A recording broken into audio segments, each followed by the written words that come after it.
Back in 2007, we had an issue where a number of blue whales were struck and killed in Southern California. And there was 3 whales that were washed up on the beach and confirmed killed, and then 2 more.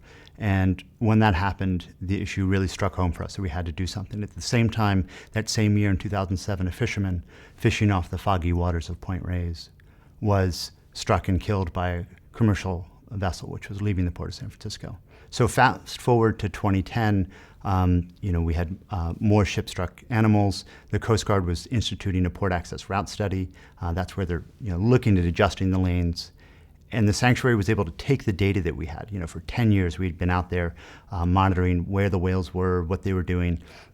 And it was with that information, with the stakeholders at the table, we were able to come up with sort of the ideal placement for the lanes. So one of the key areas which is very productive off our coast is a shelf break.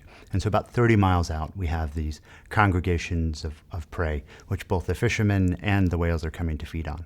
And it's that shelf break area where we really wanted to decrease the overlap of ships with both the fishermen and also the sort of preferred whale habitat. And so by lengthening the lanes and narrowing the shipping traffic over that shelf break, we're really able to decrease the co-occurrence of ships and whales in that critical spot.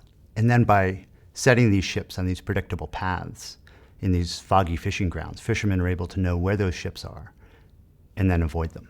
When we started dealing with this problem in 2010 and the issue trying to address ship strikes, we were very fortunate, NOAA as an agency, specifically the Sanctuary Program, having that built-in advisory council was just a key ingredient.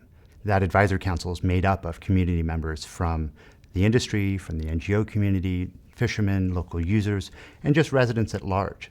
And having them know each other at the table, having working relationships, some of them from different extremes, whether it's the industry or Greenpeace, but being able to have conversations that are informed by good data to make sound decisions was just such a key piece.